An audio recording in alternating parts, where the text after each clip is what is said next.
Les témoins de la création. Au commencement, il s'est mouvé au-dessus des eaux. Il y avait les chaos, les tohu-vabohu, l'obscurité. L'obscurité ne l'empêche pas de bouger. Et lorsqu'il bouge dans l'obscurité, il ne tâtonne pas. Il n'a pas peur de tomber. Parce qu'il voit même dans l'obscurité. Car c'est lui qui porte la lumière.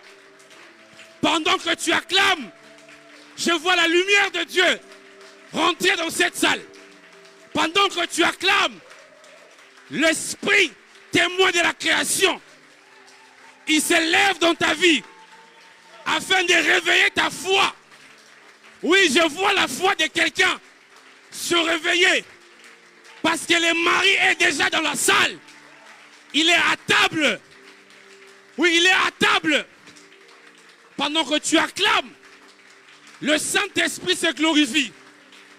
Il ne descend pas, il était déjà là. Il est omniprésent. Il est présent. Il est l'Esprit qui était. Il est l'Esprit qui est. Et il sera. Il existe des esprits, mais il n'y en a pas un comme le Saint-Esprit. Le Seigneur le savait.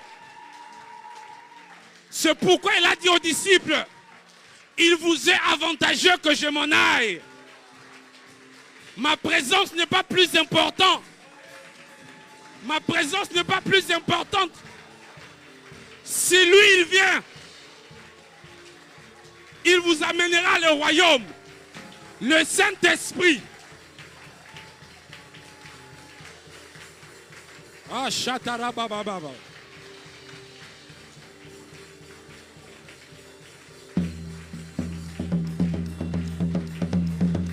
Alléluia. Alléluia. Cher Saint-Esprit,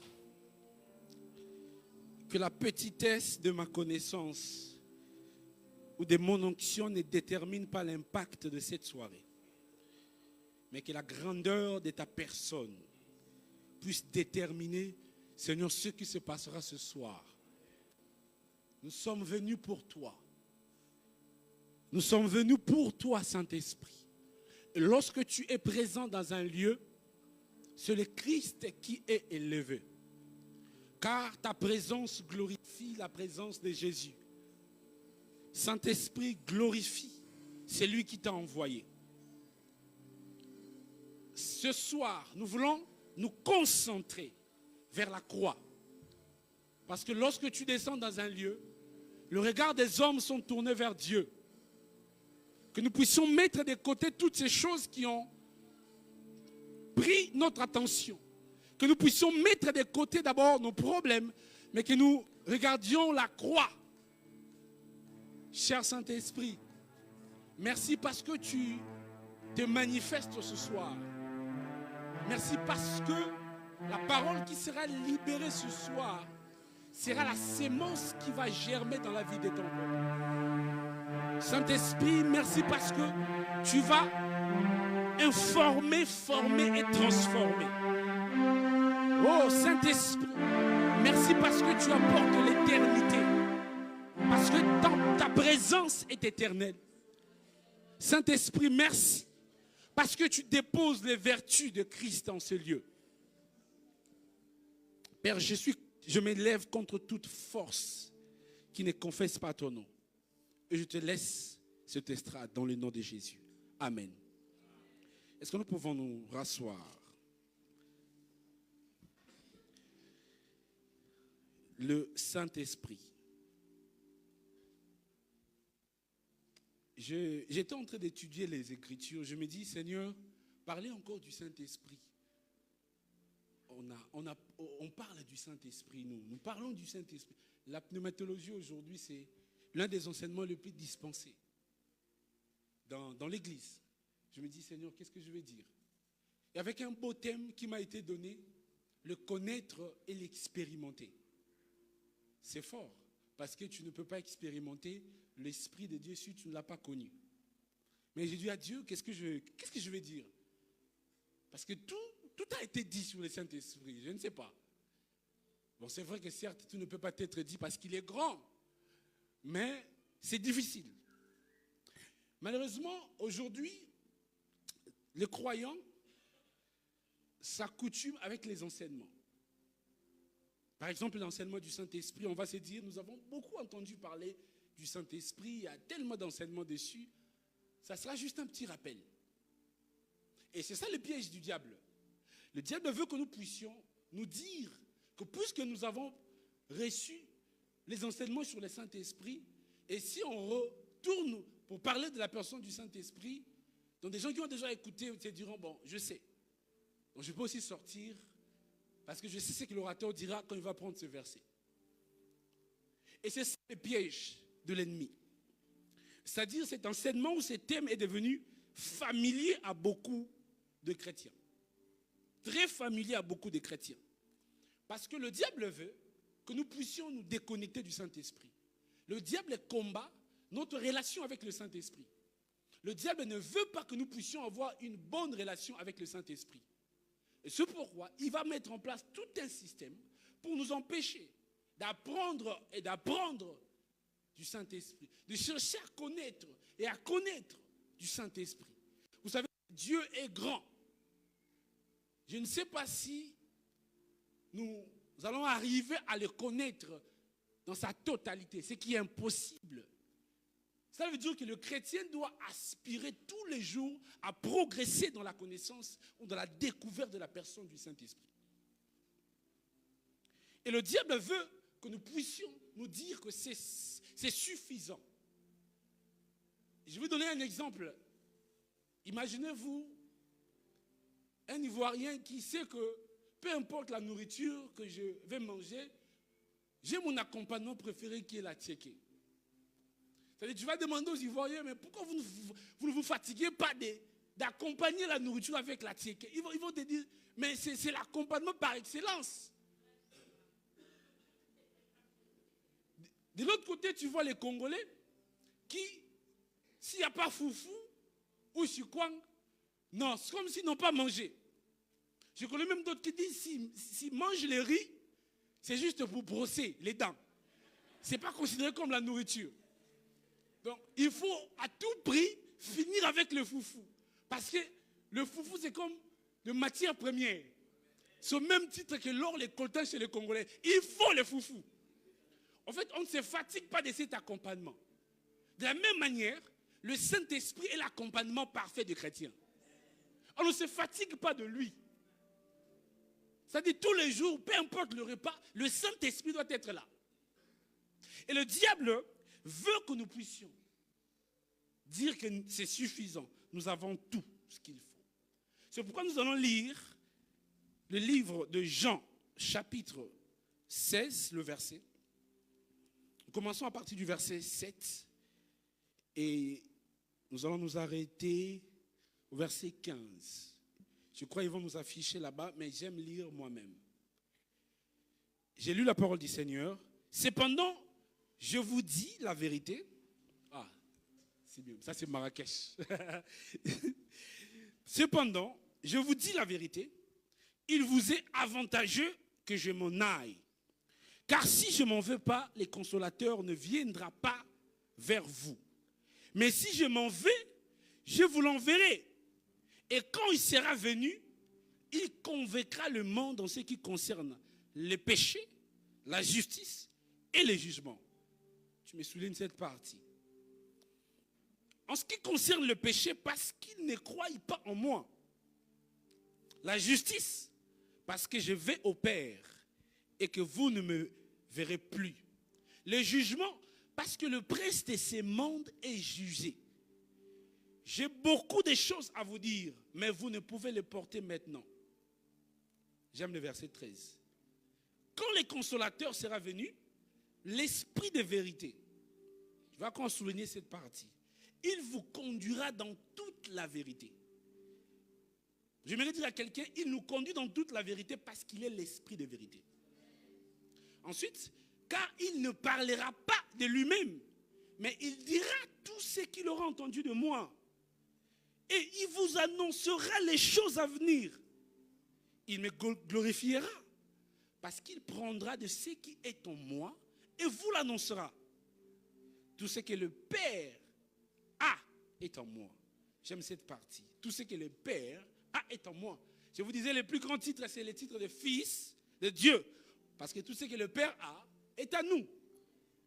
C'est pourquoi j'ai dit qu'il prendra de ce qui est en moi et qu'il vous l'annoncera. C'est la parole du Seigneur. Est-ce qu'on peut acclamer? La conversation de Jésus avec le Saint-Esprit. Il annonce son départ. Les disciples remplis de tristesse, ne sachant pas que derrière le départ de Jésus s'est caché un cadeau. Et dans cette conversation, dans cette discussion de Jésus avec ses disciples, se cache beaucoup de vérités.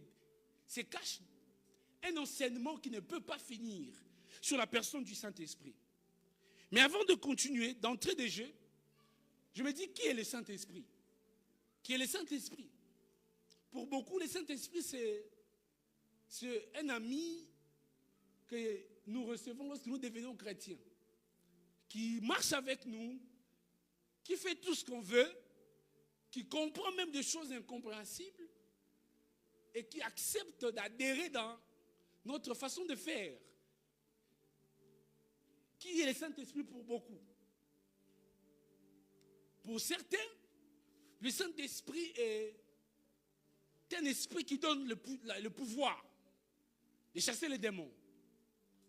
Pour d'autres, ils diront, le Saint-Esprit, c'est un esprit qui m'accompagne quand je sens que je n'ai plus de morale. Le Saint-Esprit vient me réconforter. Il y en a tellement de définitions de façon.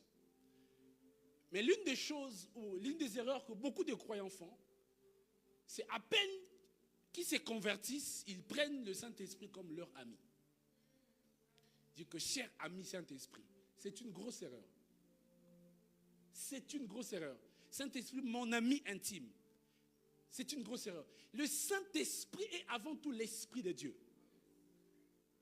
Je répète, le Saint-Esprit est avant tout l'Esprit de Dieu. L'Esprit de Christ. Il n'est pas d'abord l'ami des croyants. Pas d'abord. Pourquoi je le dis? Parce que cette conception de prendre d'abord le Saint-Esprit comme un ami a permis à beaucoup de dévier.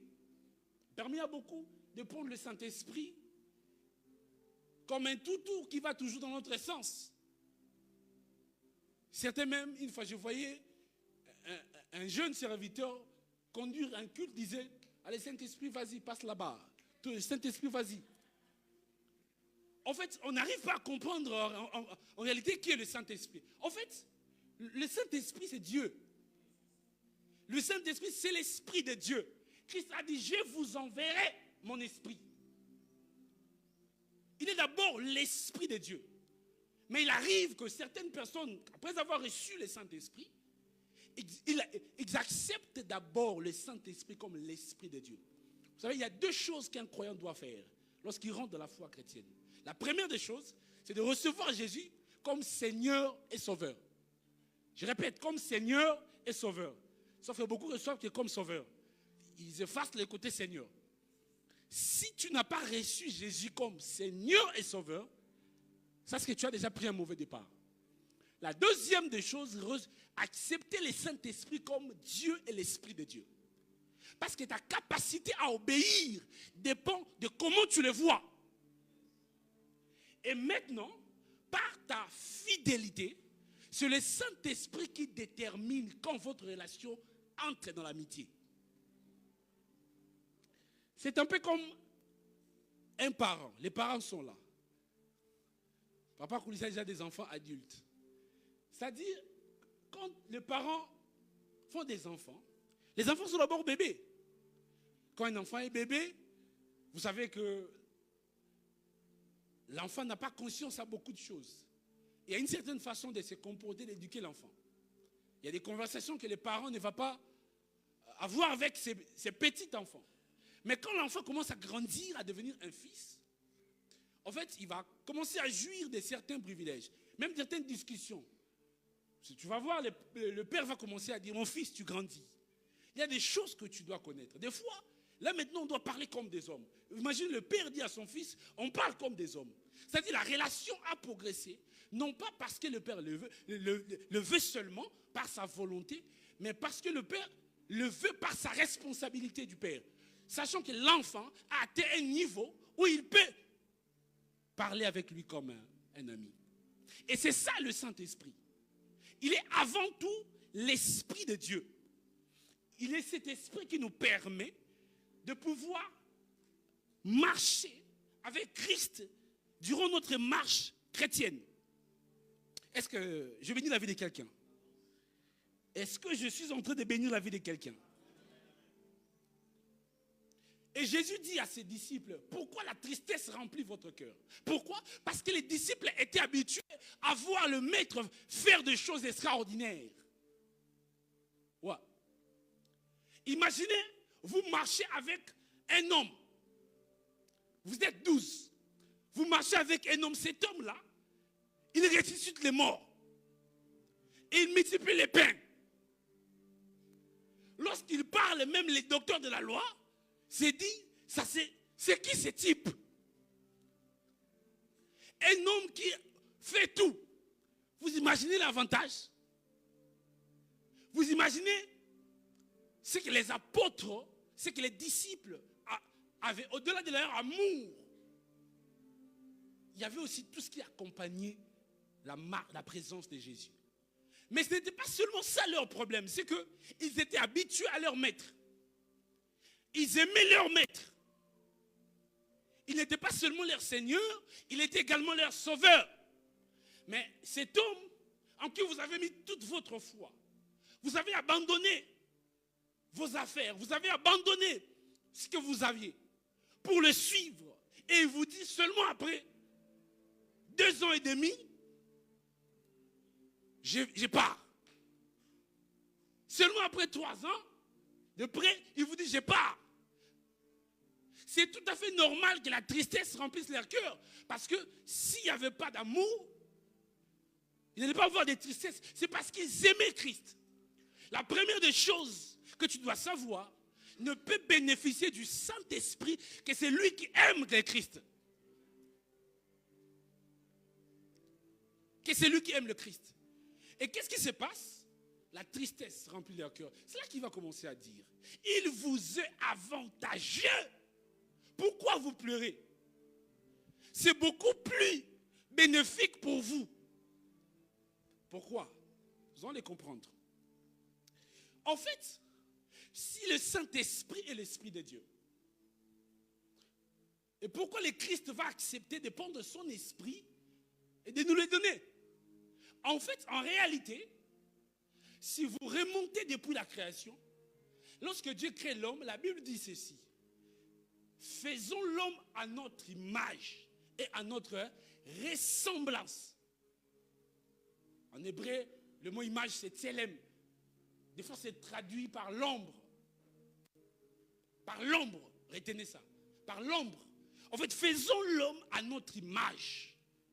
Dieu a choisi une forme pour l'homme. Le premier homme avait ses pouvoirs, avait cet esprit en lui. Dieu avait déposé, d'ailleurs, c'est cet esprit qui lui conférait l'éternité.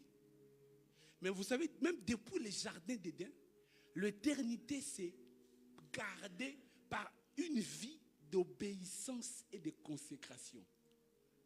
En fait, tant qu'il ne mangeait pas l'arbre de la connaissance du bien et du mal, il pouvait bénéficier de cette éternité. En fait, ils ont été créés selon, ou à l'image de Dieu, ils portaient l'esprit de Dieu. Mais après le péché, quelque chose se passe. Dieu vient, Adam, où es-tu? Parce que tant que l'homme avait l'image de Dieu, l'homme était en Dieu. L'homme était formé une personne avec Dieu. Parce que l'ombre n'est que le reflet d'un corps. Il était à l'intérieur de Dieu. Quelqu'un ne m'a pas compris. En fait, Dieu est omnipotent et omniprésent, n'est-ce pas? Il est partout. en tout temps, et il connaît toutes choses. S'il est omnipotent, omniprésent, pourquoi il vient encore dire à Adam, où es-tu? Alors qu'il sait où est-ce qu'Adam se situe. En fait, il y a position et position. En fait, Adam, où es-tu? Ce n'est pas dans les jardins qu'il les cherche d'Éden. C'est en lui, dans sa présence. Parce que quand le péché rentre, il quitte la présence de Dieu. Dieu a senti quelque chose à quitter. En fait, quelque chose était à l'intérieur de lui. Il dit, Adam, dans le jardin de ma présence, à l'intérieur de moi, j'ai senti quelque chose me quitter. Tu es où, Adam? En fait, il n'y avait qu'une seule chose qui pouvait permettre à l'homme de rentrer, de redevenir un avec Dieu. C'est l'esprit de Dieu. C'est l'esprit de Christ. C'est l'esprit de Christ. C'est pourquoi le second, Adam, devrait également être créé par l'image, par l'esprit de Dieu. L'ange dira à sa mère, l'ombre, oh my God, l'ombre du Saint-Esprit te couvrira. Parce que l'enfant qui doit naître sera l'image de Dieu, sera Dieu. Et cet enfant, ce fils Jésus, avait le corps comme Adam, avait l'esprit comme Adam. Mais à la différence d'Adam, lui, il a marché devant jusqu'à arriver face au péché. Le péché, le diable arrive avec la tentation. Lui, il a vaincu la tentation. À la différence d'Adam, le premier homme, lui, n'a pas perdu. Il a vaincu la tentation. Il a marché sur le péché. Il a anéanti le péché. À la différence d'Adam, il a marché comme homme 100% et Dieu 100%. Comme homme, il a combattu la chair. Parce que c'est comme homme que nous combattons la chair. Il a combattu sa chair. Jésus savait. Permettez-moi de dire, c'est pourquoi il fallait seulement que Dieu puisse prendre la chair. C'est pourquoi la Bible dit, oh my God, en entrant dans le monde, tu m'as fait un corps. En fait, Dieu sait que pour entrer dans le monde, pour agir, pour les humains, il faut avoir un corps. Car aucun esprit peut opérer sur terre efficacement s'il n'a pas de corps. Et il dit, en entrant dans le monde, tu m'as fait un corps. Tu m'as donné l'enveloppe. Comme Adam. Jésus le savait. Parce qu'aujourd'hui, on allait dire, ah, Jésus, toi, tu n'as pas eu la chair. Hein? C'est pourquoi Jésus, lui, il a pris cette chair comme toi. Il était homme comme toi. Il avait les 5 sens comme toi. Quand le diable dit, transforme la pierre en pain, il a répliqué en disant, il est écrit, tu ne mangeras pas. L'homme ne vivra pas seulement du pain. Comme homme, il a confronté la chair. Comme homme, il était face au diable. Il faisait comprendre. En fait, au diable, vous savez, c'est écrit, la chair est faible, non? Mais quelque part, juste en bas, si vous descendez, c'est écrit, l'esprit est bien. Ah! Il fallait qu'il fasse comprendre à ses perdants, le diable, que l'esprit est bien disposé. Le problème avec le premier homme, Adam, c'est que lorsque le diable vient, je ne vais pas parler de la femme, je m'arrête sur Adam. Lorsque le diable vient, parce que je veux pas de problème. Donc on saute la partie là. Mais l'homme a été exposé face à la faiblesse. C'est pourquoi le diable dit, les jours où, qu'est-ce qu'il dit? Les jours où vous en mangerez, vos yeux s'ouvriront et vous deviendrez comme des dieux. Est-ce que Adam t'a dit qu'il voulait? Est-ce que Adam, Dieu t'a dit que tu avais besoin d'être Dieu pour être efficace sur la terre? Parce que Dieu lui-même sait, pour que tu sois efficace sur la terre, tu dois juste être fils. Aïe, aïe. Est-ce que vous savez que même les anges déchus, dans la Bible, le terme Elohim est utilisé pour parler des anges déchus comme des dieux. Mais est-ce qu'ils ont le plein pouvoir? Mais lui-même, Dieu, pour tout faire, il est venu comme un fils. Aïe, aïe, aïe, aïe, aïe, aïe, aïe. Tu n'as pas saisi ce que j'ai dit. Et c'est pourquoi lui-même, le Christ va se doter de cette chair afin de montrer à l'homme qu'il est possible, avec cette chair remplie de désirs, de vivre dans la sanctification. Il est possible. J'aimerais dire à quelqu'un, il est possible de vivre dans la sanctification. Il est possible. On t'a dit quoi? Tu ne peux pas abandonner ce péché-là. Oh non, c'est dur. C'est une addiction. Je n'arrive pas à m'en passer. J'aimerais te dire, il est possible. Parce que celui que nous suivons l'a vaincu. Il a traité sa chair comme il fallait. Il a traité sa chair comme il fallait. Il n'a pas seulement marché comme un homme, il a aussi marché comme un Dieu. C'est pourquoi il pouvait marcher sur la mer. C'est pourquoi il pouvait calmer la tempête. C'est pourquoi il pouvait ressusciter les morts. Même à la croix. J'aime une chose. Vous savez, de tous les miracles que Jésus a fait, le miracle que j'aime le plus, c'est le miracle de la mort. Là où la Bible dit qu'il a vaincu le dernier ennemi de l'homme. Et c'est quoi? Ce n'est pas le péché d'ailleurs. En fait, ton dernier ennemi, c'est la mort. Parce que c'est lui qui arrive à avoir le pouvoir sur la mort, à le pouvoir sur le péché. C'est pourquoi pour confronter le péché, il devait d'abord attaquer la mort. Il est parti dans le séjour des morts. Il est sorti vivant. Et j'aime ce qu'il dit. Tout pouvoir m'a été donné. Dieu lui donne ce pouvoir-là. Et il a mis tout sous ses pieds. En fait, ça c'est encore grave. Pourquoi c'est encore grave? Parce que le jour où le premier Adam pêche, Dieu dit au premier Adam ceci: que tu mangeras par la sueur de ton front. Et il dit, cependant la femme, toi tu enfanteras avec douleur. Mais toi la femme, ta postérité écrasera la tête du serpent. Et celui-ci la mordra les talons. Maintenant, si le serpent a besoin de mordre les talons de la postérité de la femme, pourquoi lui, le Christ va mettre? Pourquoi tout sera mis sous ses pieds? Parce que c'est là que le diable attaque. Mais il dira ceci: je vous ai donné le pouvoir de marcher sur les serpents, sur les scorpions et sur la toute puissance de l'ennemi. J'aimerais dire à quelqu'un, le pouvoir que Christ a donné, c'est pour écraser les mondes des ténèbres. C'est pourquoi la Bible dit, le Fils de l'homme apparu pour détruire les œuvres du diable. Lorsque le diable voit l'onction, la sanctification dans la vie d'un chrétien, le diable vient. Ce sont les choses qui attirent, c'est le tout pouvoir que tu as. Le diable vient pour attaquer. Mais si tu es faible comme Adam, tu tombes. Si le diable ne te tente pas, tu n'es pas un enfant de Dieu. Parce que dès qu'on devient enfant de Dieu, c'est comme s'il y a des antennes qui s'activent. Le diable dit, il y a quelqu'un là-bas. Allons.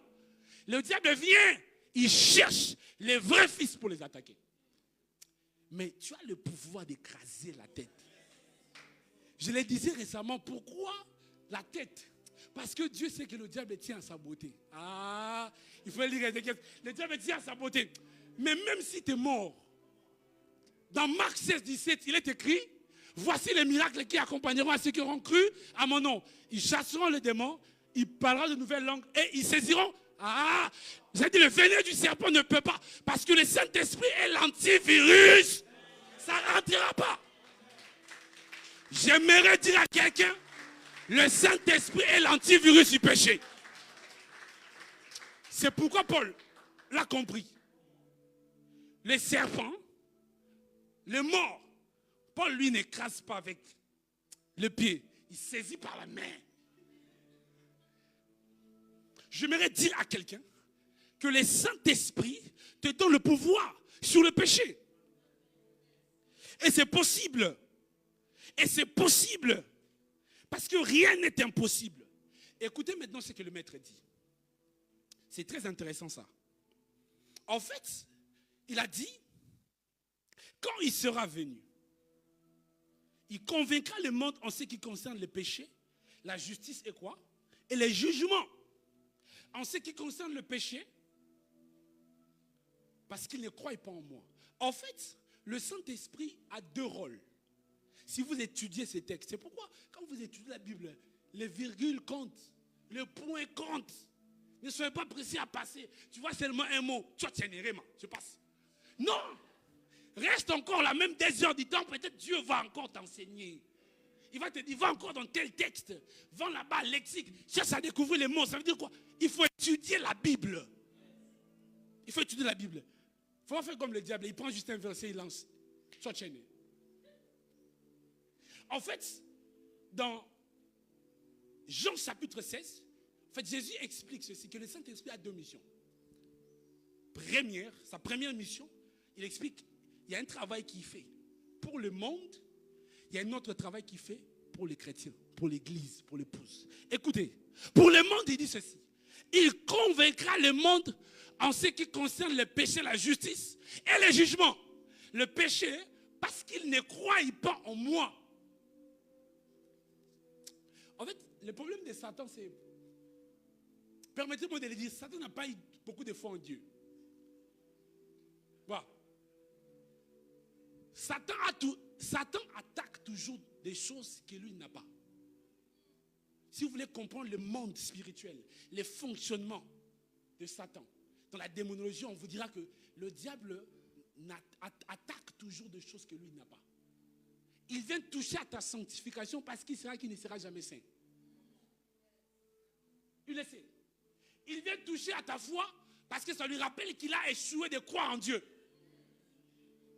Oui.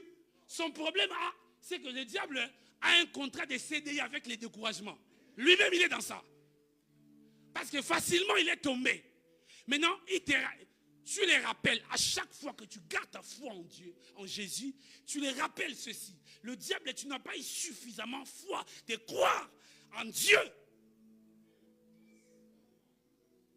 Jusqu'à aller te rébeller. Tu n'as pas eu suffisamment foi. J'aimerais dire à quelqu'un, Abraham a eu plus de foi en Dieu. Abraham a eu plus de foi en Dieu que Satan.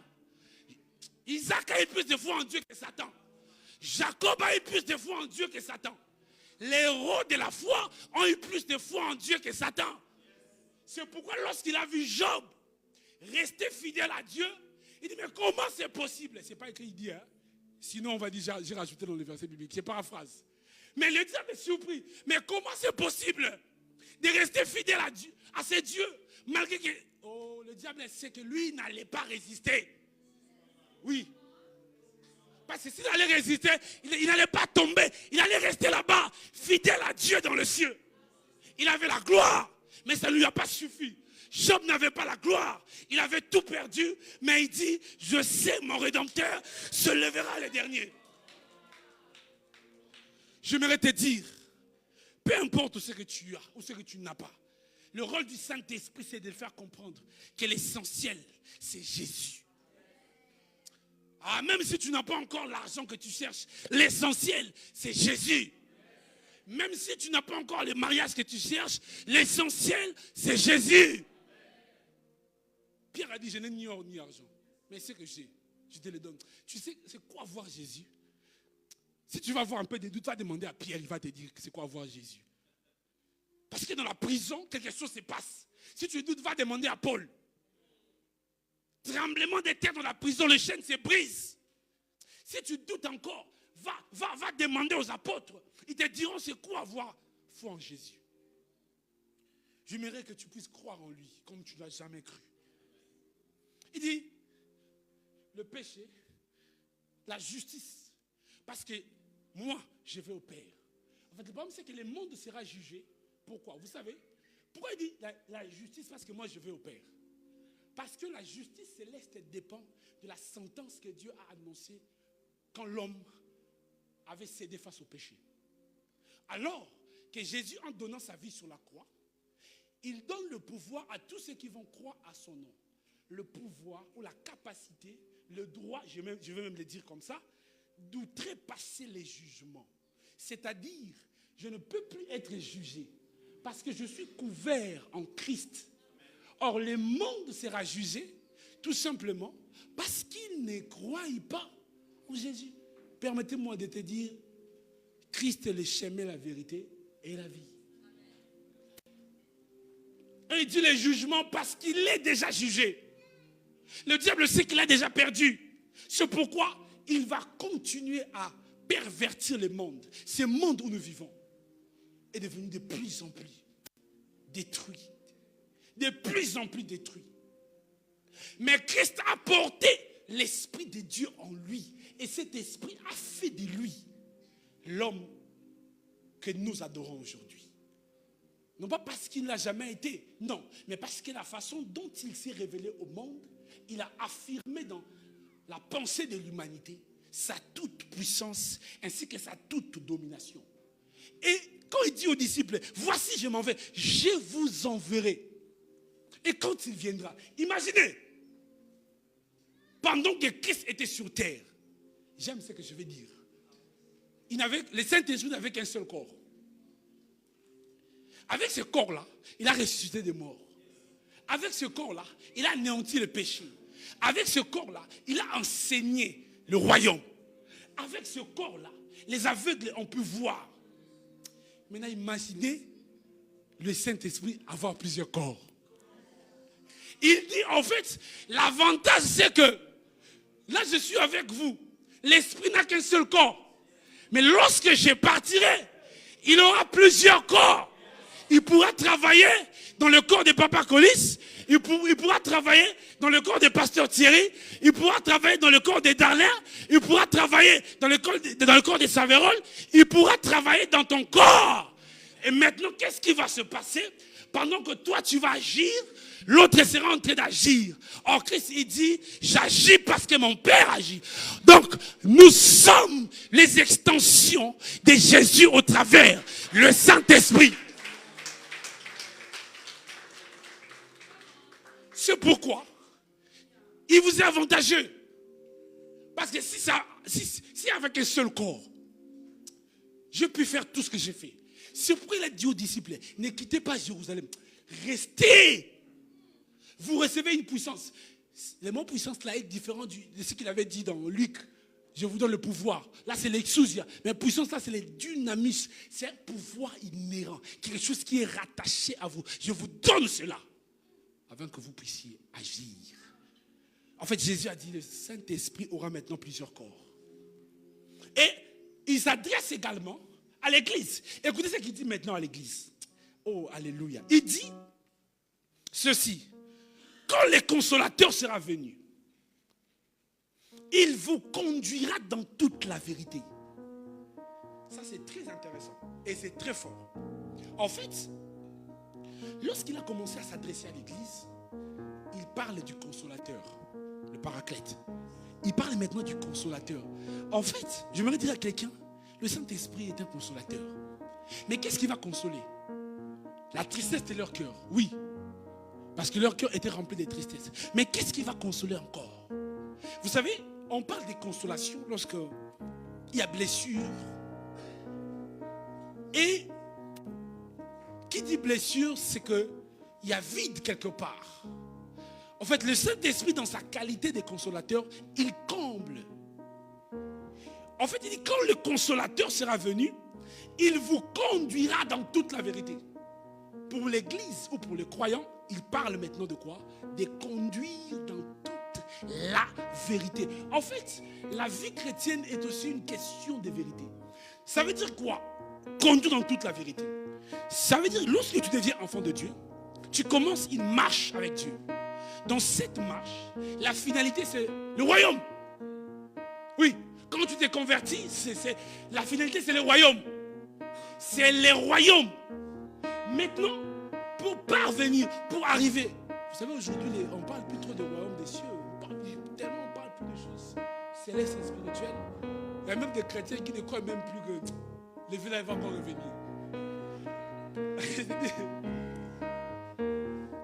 Est-ce que le vieux père là, il va encore revenir? C'est pourquoi aujourd'hui on a des doctrines où dès que tu es mort, c'est fini pour toi. Justement, tu pars au ciel ou en enfer. On continue jusqu'à la terre sera polluée par des destructions de la terre. C'est fini. Parce qu'on ne parle plus vraiment de choses célestes. Ces choses qui à l'époque passionnaient les chrétiens. Le royaume. Les royaumes. Il suffit seulement de voir quand les témoins de Jéhovah rendent visite certains ici. À la maison. Les témoins de Jéhovah, les témoins de Jéhovah. Ils ferment la porte. Parce qu'ils n'auront pas d'argument. Après la mort, il y a quoi? Certains même disent, il y a le ciel. Il y a le ciel et l'enfer. Mais c'est quoi? C'est quoi?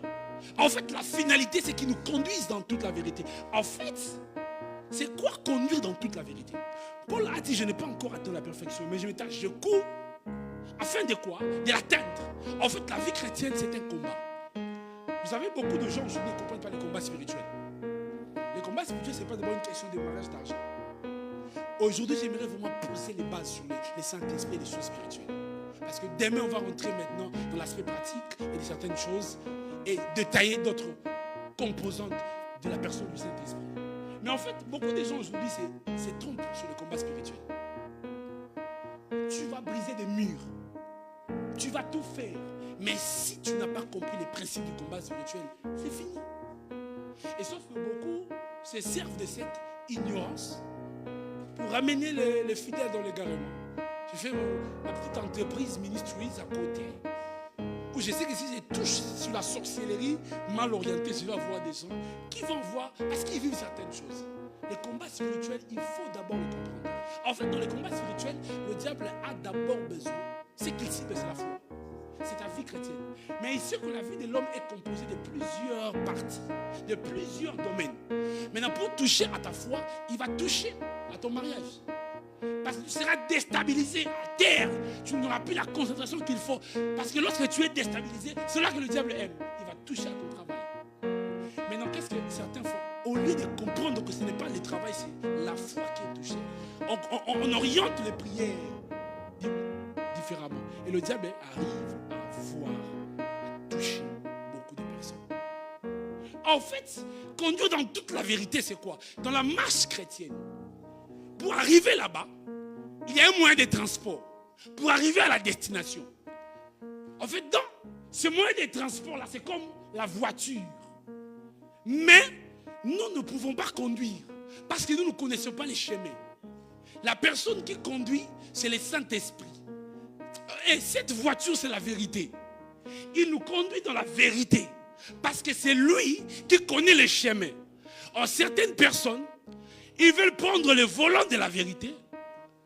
Or, pour conduire dans la vérité, il faut être la vérité. Or, lui, il est le chemin, la vérité et la vie. Donc, il est le seul qui sait comment manier la vérité pour t'amener à l'éternité. Mais quand il vient, tu ne laisses pas qu'il te conduise dans la vérité. Et c'est pourquoi beaucoup abandonnent. C'est pourquoi beaucoup tombent parce qu'ils ne veulent pas être conduits dans la vérité.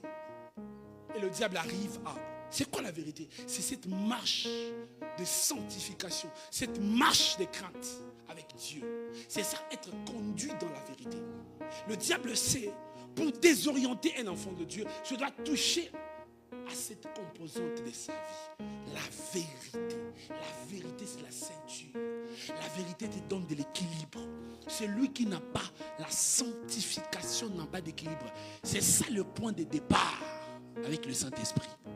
Et c'est ce qui détermine même l'évolution de votre relation, la maturité. C'est pourquoi l'une des choses qui démontre la maturité d'un chrétien, c'est comment il agit face aux tentations. La Bible dit ceci: marchez selon l'esprit et vous n'accomplirez pas les désirs de la chair. Le Saint-Esprit sait que dans cette marche, ce n'est pas facile. Parce que tu as le corps. J'aimerais dire à quelqu'un, ce n'est pas parce que tu t'es converti que le péché a quitté ton corps. Non. Non, c'est faux. Le péché, tant que tu as le corps, le péché est là. C'est écrit dans la Bible. Les désirs de la chair sont là. Mais c'est ce que Dieu a fait. Il a fait quoi? Il te donne le Saint-Esprit. Le Saint-Esprit aussi emmène ses désirs. Des choses qu'il aime. En fait, la Bible dit ces deux désirs dans ton corps vont commencer à s'opposer. Mais Dieu, lui, veut que tu sois conduit selon les désirs de l'esprit. C'est pourquoi tu vas constater, quand les mauvaises pensées commencent à venir, tu vois ce frère-là, il t'a mal parlé. Ça fait longtemps qu'il te parle comme ça. Prochaine fois qu'il va venir, il faut le prendre comme il faut. Et éloigne-toi de lui. Tu commences à préparer les mots qu'il faut.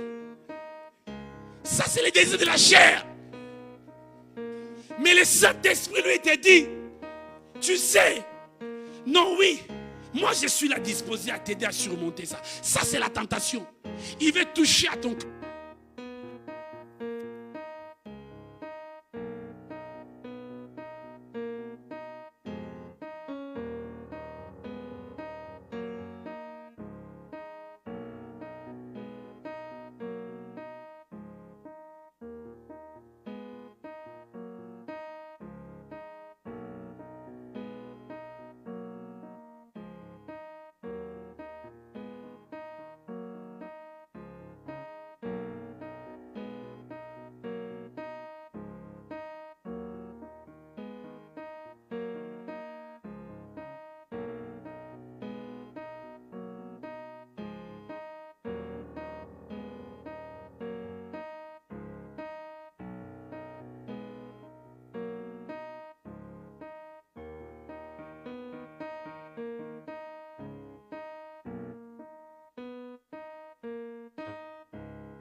C'est pourquoi ne peut garantir sa marche avec Dieu que celui qui préserve son cœur.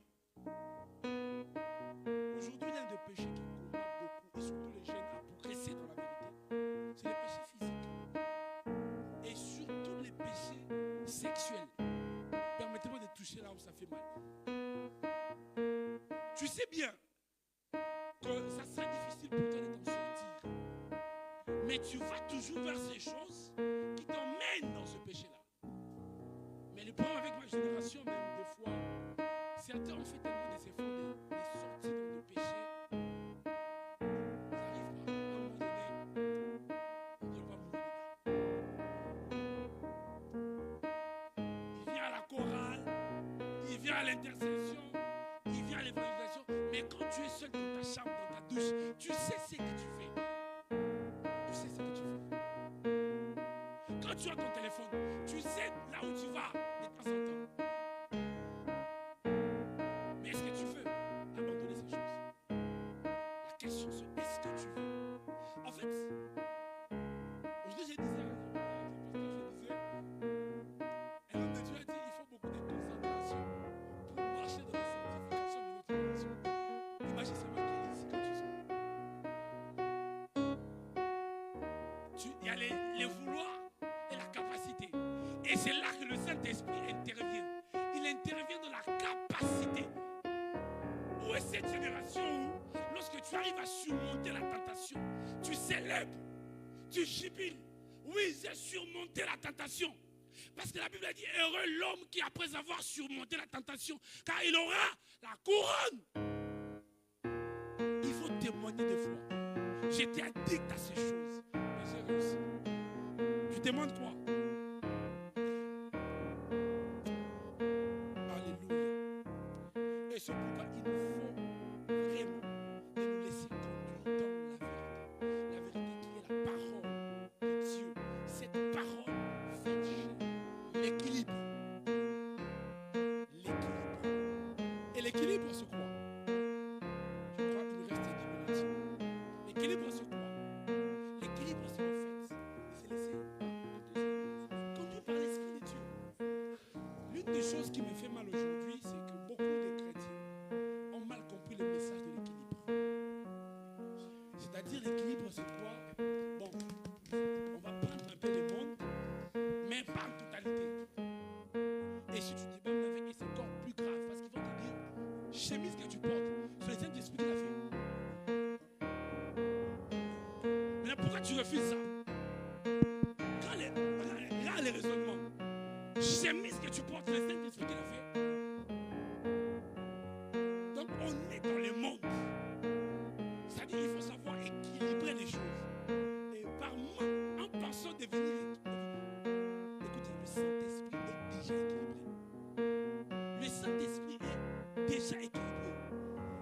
trop du Saint-Esprit n'est pas le déséquilibre. Trop du Saint-Esprit, c'est l'équilibre. Parce que si trop du Saint-Esprit, c'est le déséquilibre, c'est-à-dire que le Saint-Esprit, son niveau d'équilibre est limité. C'est-à-dire lui-même, il ne se contrôle pas. C'est pourquoi la Bible dit, ne vous enivrez pas du vin, mais soyez remplis.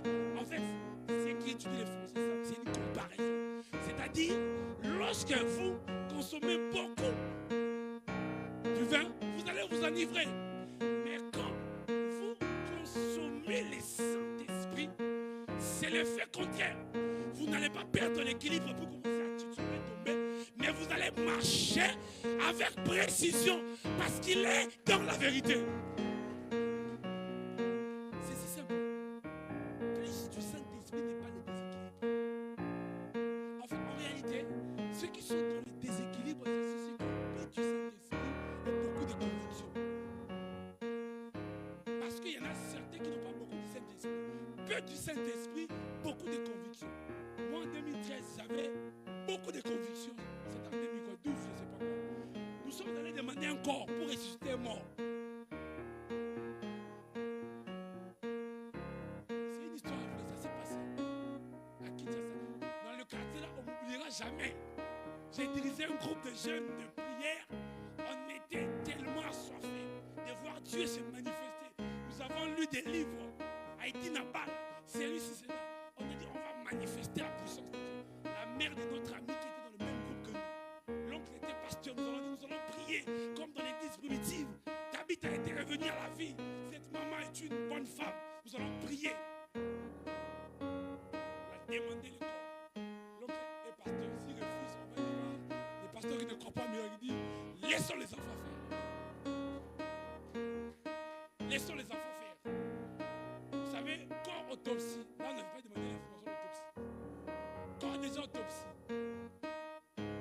le corps, il y avait l'écriture dans le corbillard, partait amener le cercueil au lieu du recueillement.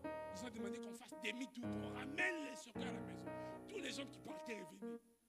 Il y a qui a un messie qui va ressusciter un mort. La foule. D'ailleurs, un frère qui était parmi nous a disparu. On s'est dit, il y a un le mec qui n'est plus là. Quand on voit les cercueils rentrer là, on se rend compte que c'est réel.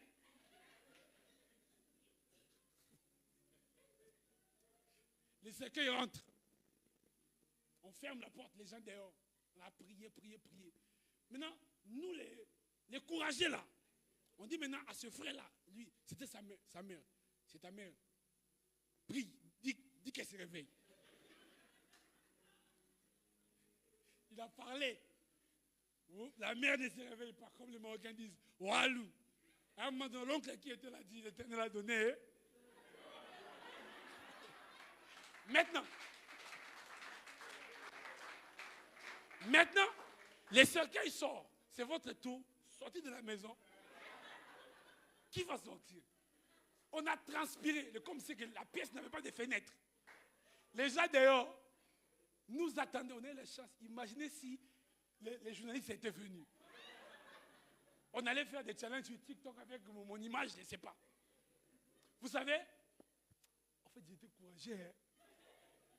Les soirs, je suis allé. Au lieu du recueillement, j'ai dit, l'oncle, j'ai prêché. Le type l'a dit, mais le petit là, il n'est pas sérieux. Donnez-lui le micro. J'ai prêché la résurrection des morts. J'ai dit, Jésus reviendra. À la fin, il y a le ciel ou l'enfer. La leçon, c'est que, des fois, le Saint-Esprit t'enseigne des choses. Mais si tu n'as pas la maîtrise, tu as peu de foi et beaucoup de courage, tu feras beaucoup d'erreurs. Des fois, Dieu peut t'enseigner parce que tu es patient, tu écoutes. Des fois, Dieu veut que tu fasses des erreurs pour t'enseigner. Et pour finir, j'aimerais dire, il a dit également, quand il viendra, il vous annoncera des choses. Il vous annoncera des choses. Il vous annoncera des choses et des choses à venir. Le Saint-Esprit, il connaît. C'est pourquoi l'une des choses que Dieu fait, que le Saint-Esprit fait, lorsqu'il vient dans notre vie, c'est nous donner la capacité de connaître la volonté de Dieu. Il nous rend prophétiques. il nous donne la capacité de connaître la volonté de Dieu. Le problème, c'est que beaucoup ne peuvent pas marcher dans la volonté de Dieu parce qu'ils ne se laissent pas être conduits et ils ne sont pas sensibles à la voix du Saint-Esprit. Il a dit, il vous annoncera des choses à venir. Pour nous, il nous annoncera des choses à venir. C'est pourquoi Jean devait recevoir la révélation. Tu ne peux pas être enfant de Dieu, avoir le Saint-Esprit et ne pas désirer à grandir dans la connaissance. Ne pas désirer à recevoir des choses. Seigneur, je vais pour le monde. Je vais prier pour le monde. Je vais prier pour le monde. Écoutez, beaucoup cherchent l'onction prophétique là où il ne faut pas les chercher. J'ai vu des vidéos de jeunes qui sont en train de réciter même des grimoires, des récitations magiques. Et au astre, je ne sais pas quoi. Pour voir en esprit. Quelle bassesse. Pour donner quoi? Un nom, quelle bassesse. Or, tout, le Saint-Esprit là, lorsque tu marches dans l'intimité et que tu as cette vie de prière, il te parlera ce qu'il doit te dire. Et lorsque tu parleras, c'est les oracles qui sortiront de ta bouche. Parce qu'il annoncera. Et laissez-moi vous dire, je vous révèle l'un des plus codes du prophétique, c'est l'intercession. Ayez l'habitude de prier pour les gens. Seigneur, je vais prier pour frère tel. J'ai vu qu'il était triste, mais il ne veut pas parler. Je prie, Seigneur, console son cœur. Je ne sais pas ce qui le dérange. Tu commences à prier. C'est en ce moment-là que Dieu peut décider de commencer à te faire voir. Écoute, il traverse tel problème, il traverse telle situation. Le prophétique s'active par l'intercession. Parce que le prophétique est le service de renseignement que Dieu a donné à l'Église afin de confronter le monde. Écoutez, pendant que moi et toi nous sommes en train de prier, les mondes de ténèbres aussi font de réunions. Comment faire pour détruire le monde? Et regardez, le monde d'aujourd'hui n'est plus vivable. Et surtout dans d'autres pays, les gens même ont peur d'éduquer leurs enfants, d'élever leurs enfants. Parce que ceux qui dirigent le monde décident de faire des choses, de voter des lois qui vont même mettre l'éducation de nos enfants en insécurité. Et ils font des réunions pour ça. Ils discutent. Mais il faut également que des chrétiens, des centaines de chrétiens, créent des groupes, créent des moments, se rassemblent dans des églises, puissent prier pour le salut du monde. Et puissent également s'élever, agir, rentrer dans les sphères de la société, dans la politique, dans l'économie, dans la santé, afin de représenter le Christ. Être prophétique, c'est connaître la volonté de Dieu. Et enfin, pour finir, il dit quelque chose de très intéressant. Il dit, il glorifiera le Christ. Il glorifiera le Christ. Là où le Saint-Esprit est, le Christ est glorifié. J'aimerais dire à quelqu'un, l'homme rempli du Saint-Esprit, il vit une vie christocentrique. Il prêche un message christocentrique. Il fut un temps où on prêchait beaucoup Jésus. Je me demande pourquoi on ne parle plus de Jésus. Pourquoi on ne parle plus de l'homme de la croix. Pourquoi on ne parle plus de cet homme qui a donné sa vie pour nous. Le Saint-Esprit vient glorifier Jésus. En d'autres termes, là où il y a le Saint-Esprit, il y a les adorateurs. En fait, qui dit glorifier Jésus, le Saint-Esprit vient créer une armée d'adorateurs.